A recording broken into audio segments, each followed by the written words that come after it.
퍼지는 보이지 않는 나. 지은이 김상우는 20여 년간 방송기자로서 바깥 세계의 진실을 파헤쳐내는데 열정을 쏟던 중 할머니와 아버지의 죽음을 계기로 영적 세계의 진실을 파헤쳐내는데 빠져들기 시작했다. 꾸준히 와칭하다가 1년쯤 전부터 무한한 근원의 빛과 만나기 시작했고, 사람은 60만으로 된 찰나적 존재가 아니라 무한한 빛으로 퍼져나가는 존재라는 사실을 깨달았다. 30년 경력의 베테랑 기자답게 철저한 과학적 증거를 통해 우주와 인간, 현실 창조의 비밀을 뿌리 깊숙이 파헤쳐내 TV 뉴스처럼 알기 쉽게 전달한다. 베스트셀러, 와칭, 신이 부리는 요술, 마음을 비우면 얻어지는 것들, 리듬 등의 책을 썼다. MBC 정치부, 경제부, 국제부, 편집부 기자, 뉴스 앵커 등을 거쳐 워싱턴 특파원, 국제부장, 논설위원 실장 등을 역임했고, 현재 충북 MBC 사장으로 일하고 있다. 해외 시사교양 프로인 지구촌 리포트, 시사토론 프로인 이슈를 말한다 등을 진행했고, 한국 외대에서 수년간 강의했다.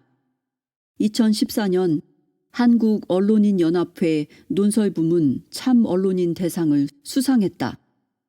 한국 외대 통번역대학원 영어과, 보스턴 대학원 국제정치학 커뮤니케이션 학과를 최우수 논문 통과로 졸업했다.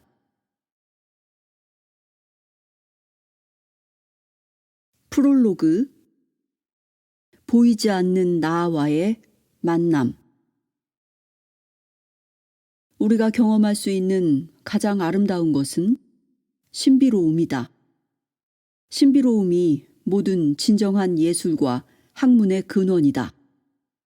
신비로움에 낯선 사람이나 경이로움에 숨을 멈춘 채 넋을 잃고 서 있지 못하는 사람은 죽은 것과 마찬가지다. 그의 눈은 닫혀 있기 때문이다.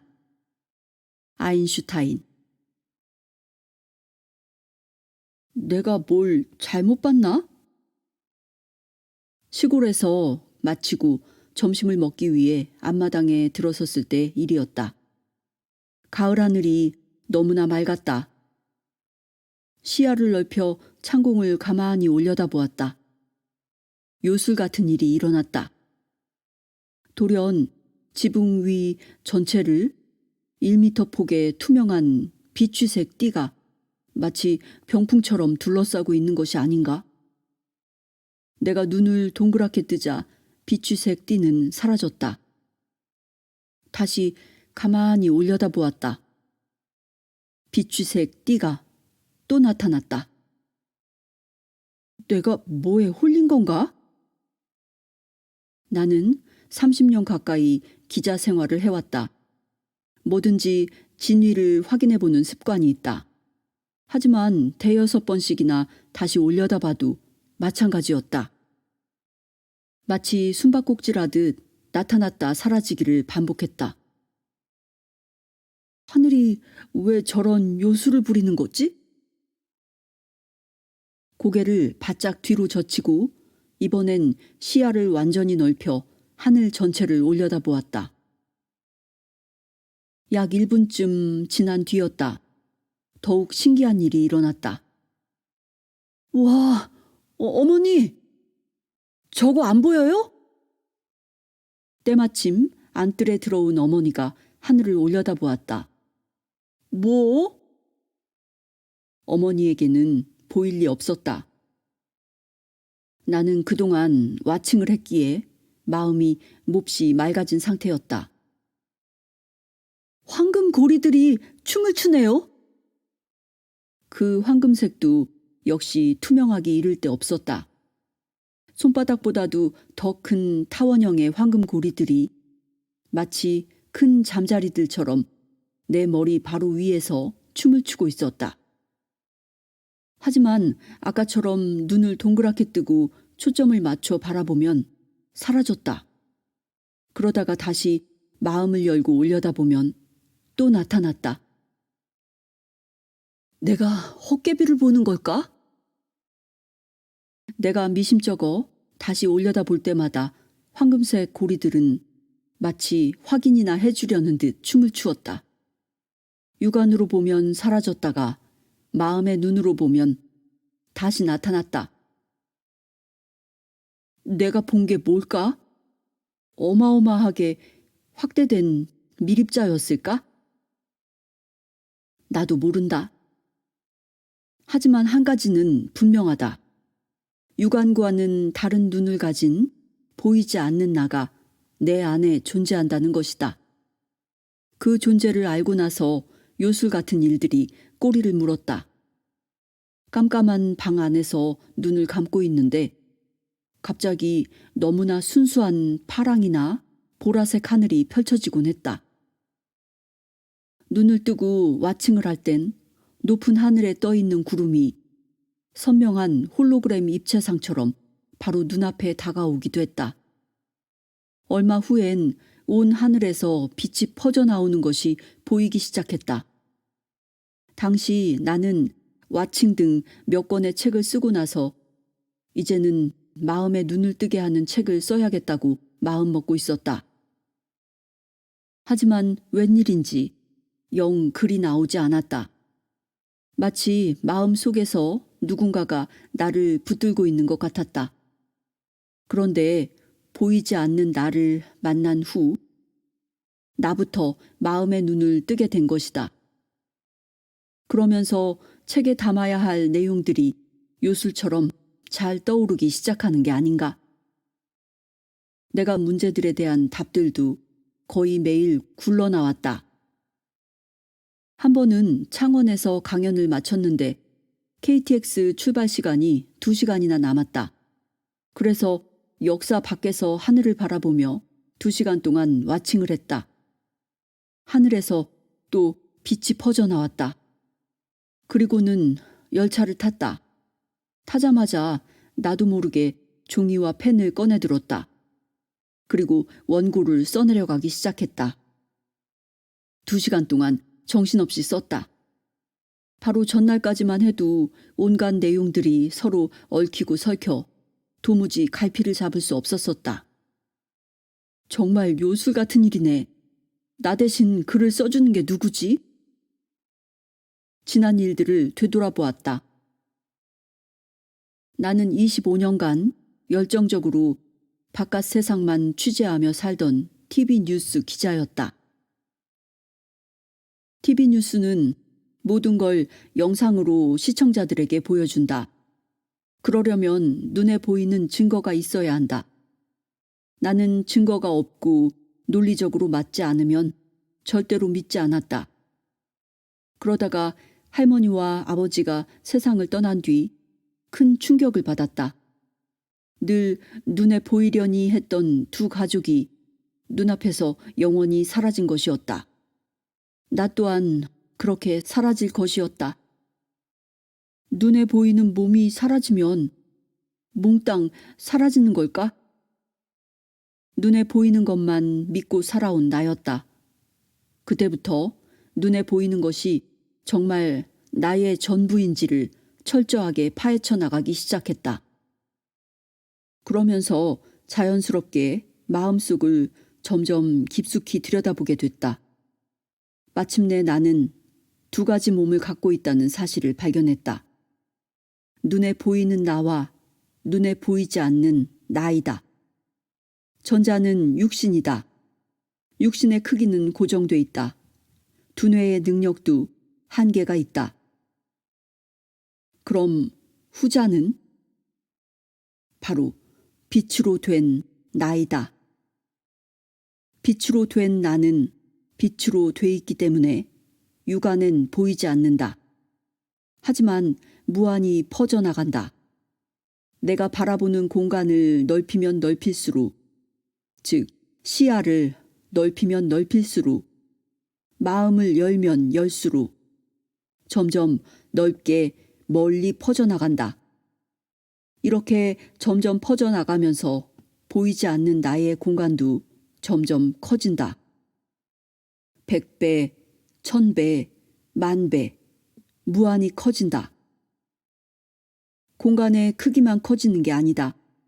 공간이 커지면서 지혜, 지능, 창의성, 에너지, 건강, 운, 초능력 등 나의 모든 것들도 마법처럼 끝도 없이 쏟아져 나온다. 내 능력도 무한히 커지는 것이다. 눈에 보이는 나는 육신이고 능력에 한계가 있다.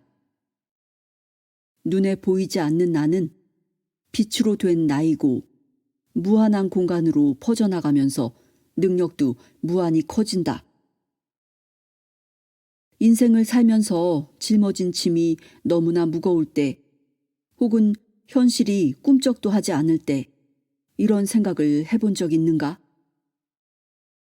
내 힘이 몇 배로 커진다면 얼마나 좋을까? 내 머리가 몇 배 더 잘 돌아간다면? 보이는 나는 한계에 갇혀 있다.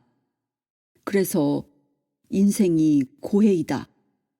반면 보이지 않는 나는 아무 한계가 없다. 마법처럼 무한히 커진다. 믿기지 않는가? 이 책에 소개된 생생한 실험들을 통해 스스로 확인하게 될 것이다. 내가 전하고자 하는 메시지는 너무나 간단하다. 첫째, 내가 시야를 넓히면 넓힐수록, 바라보는 공간을 넓히면 넓힐수록 보이지 않는 나가 정말 넓게 멀리까지 퍼져나가면서 온갖 문제들이 실제로 마법처럼 저절로 술술 풀리는지를 집중적으로 살펴본다. 둘째, 나는 어떻게 육신과 빛이라는 두 가지 몸으로 모습을 드러내게 되는지 나의 체험과 정교한 실험을 통해 살펴본다. 셋째, 어떻게 하면 보이지 않는 나의 힘을 빌려 꿈을 이루고 기발한 아이디어를 얻거나 성적을 획기적으로 올릴 수 있는지를 알아본다. 넷째, 보이지 않는 나를 무한히 키우는 방법을 소개한다. 나도 어릴 때 빨리 커서 어른이 되고 싶었다. 어른만 되면 몸집도 커지고 힘도 몇 배, 몇십 배로 늘어날 것이라 기대했다. 하지만 막상 어른이 되고 나니 짐들만 점점 더 늘어났다. 반면 그 무거운 짐들을 들어 올리기 위한 힘은 별로 늘지 않았다. 꿈도 점점 멀어져 갔다. 얼떨결에 방송 기자가 됐다. 그리고 마치 일 중독자처럼 열정적으로 일했다. 워싱턴 특파원 때는 수많은 특종 인터뷰로 명성도 날렸다. 하지만 10년, 20년이 지나도 내 가슴은 영 채워지지 않았다. 직업을 잘못 선택했다는 생각도 들었다. 그래서 40대 초에는 큰 마음 먹고 다시 학자의 꿈을 펼쳐볼까 생각했지만 곧 접어버렸다. 현실이 녹록치 않았기 때문이다. 그러다가 50대 중반이 되어서야 뒤늦게 나를 깨우쳤다. 진정한 꿈도 찾았다. 보이는 나의 힘만으로는 꿈을 이룰 수 없다는 사실도 알았다. 나를 이끌어주고 응원해주는 진정한 나는 바깥에 있지 않다. 바로 내 안에 있다. 내가 시야를 넓히기만 하면 점점 커지는 보이지 않는 나가 그것이다. 꿈은 보이지 않는 나가 커가는 만큼 이루어진다. 보이지 않는 나가 무한해지면 꿈은 마법처럼 이루어진다. 보이지 않는 나는 빛이기 때문에 몸이 사라져도 영원히 존재한다. 이것이 진정한 나이다. 처음엔 황당하게 들릴지 모른다. 하지만 이 책을 읽어가며 그 이치를 자연스럽게 깨닫게 될 것이다. 우주는 신비로움으로 가득하다.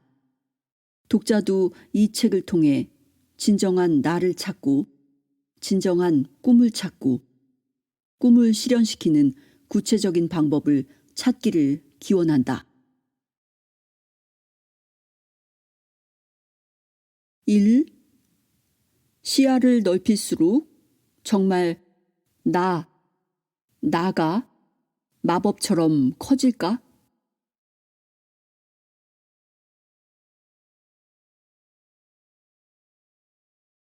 1. 내 안에 보이지 않는 나는 누구일까? 나의 과거를 훤히 기억하는 건 누구일까? 전 6살 때 길을 잃고 가족과 헤어졌어요. 혹시 지금이라도 찾을 수 있나요? 한 30대 여성이 경찰청 과학수사대를 찾아왔다. 그게 몇 년 전 일이죠? 24년 전이요. 길을 헤매는데 누군가가 절 보육원에 데려갔대요. 수사관이 딱한 표정을 지었다. 혹시 어디서 헤어졌는지 기억나시나요? 제 옷차림밖에 기억나지 않아요. 제가 고아원에 갔을 때 빨간 티셔츠와 보라색 바지 차림이었거든요. 집이나 가족 얼굴은 전혀 생각이 안 나요. 수사관이 잠시 허공을 바라보았다. 두뇌가 기억 못하는 걸 어떻게 기억해낸단 말인가? 최대한 편한 마음으로 누워보세요. 눈을 감고요. 그녀가 눈을 감자 수사관이 나지막한 목소리로 말했다. 제 말에 집중하면서 상상하는 모든 것들이 자연스럽게 떠오르도록 그냥 놔두세요. 그녀가 점점 깊은 최면에 빠져들었다. 6살 때의 과거로 돌아갑니다. 지금 어떤 장면이 보입니까? 저는 기찻길을 밟고 놀고 있어요. 집은 어디 있나요? 저기 파란 대문이 있는 집이요. 이제 천천히 집으로 들어가 보세요. 집에 누가 보이나요? 네, 지금 할머니가 들어오셨어요. 할머니 얼굴이 어떻게 생겼죠? 얼굴에 주름이 많아요. 할머니의 이름은요? 천금순이라고 하셨어요. 그것이 실말이었다. 그녀의 사연이 TV에 소개되자 제보가 잇따랐다. 친고모와 옆집에 살던 소꿉친구가 전화를 걸어왔다. 그녀는 사흘 만에 극적으로 가족을 만났다. 깊은 최면 속에서 본 장면들은 놀랍도록 현실과 일치했다. 이 실화 속의 주인공 홍영란 씨. 수사관의 이름은 박주호 경사이다. 이들은 장장 3시간에 걸친 시간 여행을 통해 두뇌가 까맣게 잊었던 기억을 되살려내는 데 성공했다. 이처럼 깊은 최면에 걸리면 두뇌가 기억해내지 못하는 까마득한 과거의 장면들이 보인다. 이 장면들은 무의식 속에 숨어 있다. 그런데 궁금하다. 두뇌는 무의식 속을 들여다보지 못한다. 하지만 그 속을 훤히 들여다보는 보이지 않는 나가 내 안에 들어있다. 최면으로 두뇌가 잠들면 보이지 않는 나가 눈을 뜬다. 그 정체가 뭘까? 평소엔 왜 나타나지 않을까? 내 안에 어디에 어떤 모습으로 숨어 있는 걸까? 미래를 내다보는 보이지 않는 나는 누구인가? 비행기 예약 취소해 주세요. 저도요. 돌연 비행기표 예약을 취소해달라는 전화가 사방에서 빗발쳤다. 2001년 9월 11일 직전이었다. 그런데 놀랍게도 바로 그날이 되자 초대형 참사가 일어났다. 이슬람 원리주의 테러범들이 여객기 4대를 납치해 대형 건물들을 들이받았다. 미국 역사상 최악의 테러 참사로 무고한 생명 3천여 명이 숨졌다. 그런데 믿기지 않는 사실이 드러났다.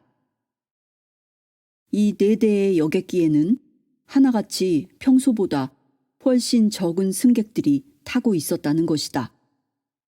아메리칸 항공 11기의 좌석은 51%만 채워졌다. 또 유나이티드 항공 175기의 좌석은 31%, 아메리칸 항공 77기의 좌석은 20%, 유나이티드 93기의 좌석은 불과 16%만 채워진 상태였다. 테러 당시 이들 4대 여객기의 평균 좌석 점유율은 겨우 31%에 지나지 않았다. 그렇다면 미국 여객기들의 평소 좌석 점유율은 무려 70~80%였다. 테러가 일어나기 직전 많은 승객들이 예약을 취소해버렸던 것이다. 도대체 그들은 어떻게 대형 참사를 예감했던 것일까? 비행기만 그런 게 아니다. 심리학자 콕스가 큰 사고를 낸 열차 28대를 추적해 본 적이 있다. 신기하게도 사고 열차는 바로 전주에 같은 시각에 달렸던 열차보다 승객들이 훨씬 적었다. 사람들이 사고를 예감하는 걸까? 프린스턴대의 물리학자인 라딘 박사는 사람들에게 성적으로 노골적이거나 끔찍한 동영상 혹은 부드러운 동영상을 보여주었다. 아니 이럴 수가? 놀랍게도 비디오를 보기 3초 전에 자신이 어떤 비디오를 볼지 미리 예지하는 신호가 이미 뇌에 들어오는 것으로 나타났다. 내 마음속에 누군가는 앞으로 내게 무슨 일이 일어날 것인지 이미 다 알고 있다는 얘기다. 단지 두뇌만 모를 뿐이다. 하도 믿기지 않아 다시 실험해 보았다. 마찬가지 결과가 나왔다. 노벨 화학상 수상자인 멀리스 박사도 반신반의했다. 그렇다면 나도 미래를 내다볼 수 있을까? 그는 라딘 박사를 찾아가 직접 감지장치를 착용한 뒤 실험 대상자가 돼보았다. 결과는 똑같았다. 내가 미래를 내다볼 수 있다니 신통하네. 도대체 이런 현상은 왜 일어날까? 의아해한 미국 코넬대와 영국의 에든버러대 등 세계 도처의 과학자들이 잇따라 비슷한 실험을 해보았다. 역시 똑같은 결과가 나왔다. 두뇌는 미래를 모른다. 하지만 미래를 훤히 알고 있는 보이지 않는 나가 내 안에 숨어 있다. 거참 믿기지 않네. 미래를 훤히 내다보는 존재가 대체 누구지? 두뇌에 생각을 넣어주는 건 누구인가? 아래 그림을 보자. 책상 위에 버튼이 2개 있다. 나는 왼손으로는 왼쪽 버튼을, 오른손으로는 오른쪽 버튼을 누르게 돼 있다. 내가 어느 쪽 버튼을 누를 것인지는 누가 결정하는가? 당연히 나의 자유의지로 결정한다. 나는 이렇게 믿는다. 당신도 그렇게 믿는다. 하지만 이런 믿음이 착각이라면 사실은 누군가가 내 머릿속에 넌 이쪽 버튼을 눌러야 돼 하고 미리 신호를 보내준다면 대체 무슨 소리를 하는 거야? 내가 내 의지로 버튼을 누르는 거지. 당신은 어이없어 할 것이다. 당신 말이 맞는지 독일 과학자들이 실험을 해봤다. 대학생들에게 양손에 각기 버튼 하나씩을 잡고 있도록 했다. 어느 쪽 버튼을 누를지 결정이 내려지는 순간 즉시 눌러주세요. 이렇게 말하고는 자기 공명 영상으로 뇌신경의 움직임을 관찰했다. 만일 결정이 내 자유의지로 내려지는 거라면 당연히 내 결정이 내려지는 바로 그 찰나에 신호가 들어와야 한다. 하지만 fMRI에 촬영된 사진을 보는 순간 그들은 입이 딱 벌어졌다. 아니, 이럴 수가? 불가사의한 일이었다. 학생들이 어느 쪽 버튼을 누를지 결정을 내리기 최대 10초 전에 의사결정을 관장하는 뇌 부위에는 이미 신호가 들어와 있었다. 대체 어떻게 된 일이지? 누가 학생들의 뇌에 미리 신호를 보내주는 거지? 학생들은 결정이 내려지는 순간 즉시 버튼을 눌렀다. 그런데도 버튼을 누르기 10초 전에 이미 이들의 두뇌엔 주어진 문제를 감지하는 신호가 들어와 있었다. 그리고 결정을 내리기 5초 전에는 이미 어느 쪽 버튼을 선택해야 할지를 알려주는 신호가 보내져 있었다. 두뇌의 운동 피질 영역에 넌 오른쪽 버튼을 눌러야 돼 라고 지시하는 신호가 이미 들어가 있었던 것이다. 과학자들은 이 신호를 보고 학생들이 어느 쪽 버튼을 누를지를 정확하게 예측할 수 있었다. 이 실험은 막스 플랑크 연구소와 베른슈타인 신경센터 등이 공동으로 실시했다. 실험을 이끈 헤인즈 박사는 놀라움을 금치 못했다. 가장 먼저 떠오른 생각은 이게 진짜인가? 우리가 지금 제정신인가? 하는 거였죠. 그래서 거듭거듭 확인했어요. 정말 귀신이 곡할 일 아닌가? 내가 버튼을 누르는 순간보다 무려 10초나 먼저 누군가가 내 두뇌에 신호를 전해주다니. 그 누군가가 대체 누구란 말인가? 노르웨이의 베르겐대 심리학자 아이첼레는 일상적인 일을 하는 사람들의 뇌파를 관찰해 보았다. 그리고 그 결과를 보고는 기절초풍했다. 사람들이 실수를 범하기 최대 30초 전에 뇌신경세포에 이미 실수를 감지하는 신호가 간다는 사실이 드러났기 때문이다. 내가 실수하기 30초 전에 누군가가 그 사실을 이미 알고 있다? 온몸에 소름이 돋을 일이죠. 내 행동이 누군가에 의해 낱낱이 설계돼 있다는 얘긴가? 그렇다면 나는 그 누군가에 의해 원격 조종되는 꼭두각시란 말인가? 2011년 캘리포니아 대학의 프리드 교수는 사람들의 두뇌에 아예 전극을 직접 이식한 뒤 두뇌의 움직임을 관찰해 보았다.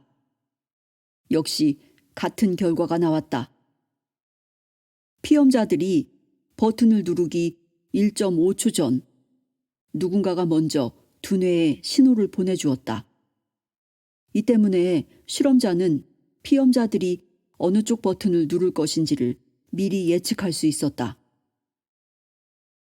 결정은 누군가가 이미 해놓은 겁니다. 두뇌는 이렇게 내려진 결정을 나중에 받아들이는 역할만 할 따름이죠. 두뇌는 의사결정에는 참여하지 않고 나중에 통보받는 것입니다. 그렇다면 나 몰래 내 두뇌에 의사결정을 통보하는 존재는 대체 누구란 말인가? 사실 이런 실험은 지난 1980년대 캘리포니아 대학의 리벳 교수가 일찌감치 행했었다. 그도 두뇌가 누군가의 지시에 따라 움직인다는 사실을 확인했다. 당시 그는 사람들에게 손가락을 까딱거리게 하고 뇌파 측정기를 통해 관찰했다. 그 결과 사람들이 어떤 결정을 내리기 0.5초 전에 두뇌에 이미 신호가 들어온다는 사실이 드러났다. 실험 결과는 너무나도 분명했다. 하지만 당시 그는 두려웠다. 사람들이 날 황당한 과학자로 볼지 몰라. 그러다가 20여 년의 세월이 흐른 뒤 다시 실험해 보았다. 이번에는 최대 10초 전에 이미 신호가 들어오는 것이 거듭 확인됐다. 의심의 여지가 없었다. 과학계는 발칵 뒤집어졌다. 누군가가 몰래 내 머릿속에 신호를 넣어주다니? 닭살 돋네. 내 두뇌가 누군가에 의해 조종되고 있나? 두뇌가 컴퓨터라면 생각은 프로그램이다. 누군가가 내 두뇌 속에 생각이라는 프로그램을 나 몰래 끊임없이 입력시킨다는 얘기다. 그리고 내 육신은 입력되는 프로그램대로 움직인다. 99.9%의 사람들이 주어진 운명대로 살아가는 이유이다. 그런데 만일 내가 내 두뇌에 몰래 생각을 넣어주는 그 누군가의 정체를 알아내게 된다면, 그리고 내가 바로 그 누군가가 된다면, 그럼 나는 입력되는 프로그램대로 움직이는 피조물이 아니라 프로그램을 입력하는 창조자가 된다. 내 운명의 진정한 주인이 되는 것이다. 그래서 더욱 궁금해진다. 내 머릿속에 생각을 넣어주는 건 대체 누구일까?